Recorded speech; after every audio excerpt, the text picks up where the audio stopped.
Сәлем достар және жаңадан қосылған көрермендер. Бүгін сіздерге бисквит пісірудің қарапайым, бірақ нақты шығатын әдісін көрсететін боламын. YouTube каналыма тіркелмеген болсаңыздар тіркеліп, видеоны соңына дейін қарауға кеңес берем.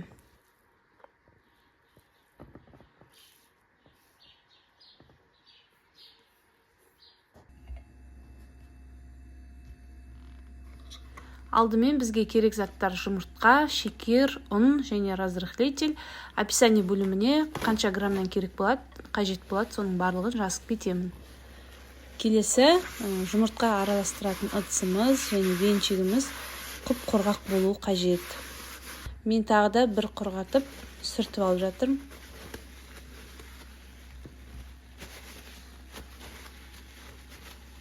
Бөлме температурасында тұрған жұмыртқаны манағы құрғатып сүртіп алған ыдысымызға осылай құйып аламыз.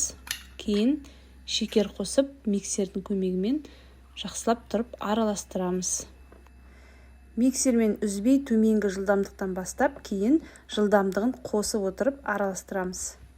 Мінекей менің массам дайын болды. Осындай әппақ болып, көпіршіктеніп, жақсылап араласуы керек. Ұнға алдымен бір шай қасық разрыхлительді осылай қосып араластырып аламыз.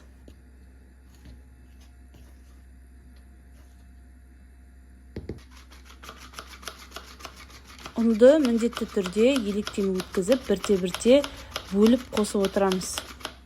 Електен өткен ұн қоспаға жеңіл біркелкі тарайды. Егер електен өткізбей қоссаңыз, ұн түбіне түсіп кетіп, ауырлап бисквит отырып қалуы мүмкін. Осыған мықтап мән беру керек. Және де төменнен жоғарғы қарай осылай араластырамыз.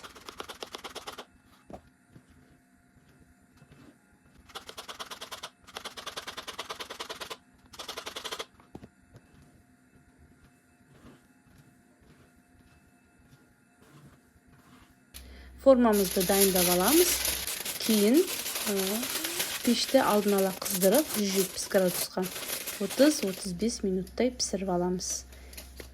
Осы дәл видеодағыдай жасасаңыз, бисквиттеріңіз мінсіз көтеріліп, жақсы болып піседі. Видеоны соңына дейін толық қарасаңыздар, барлығы түсінікті.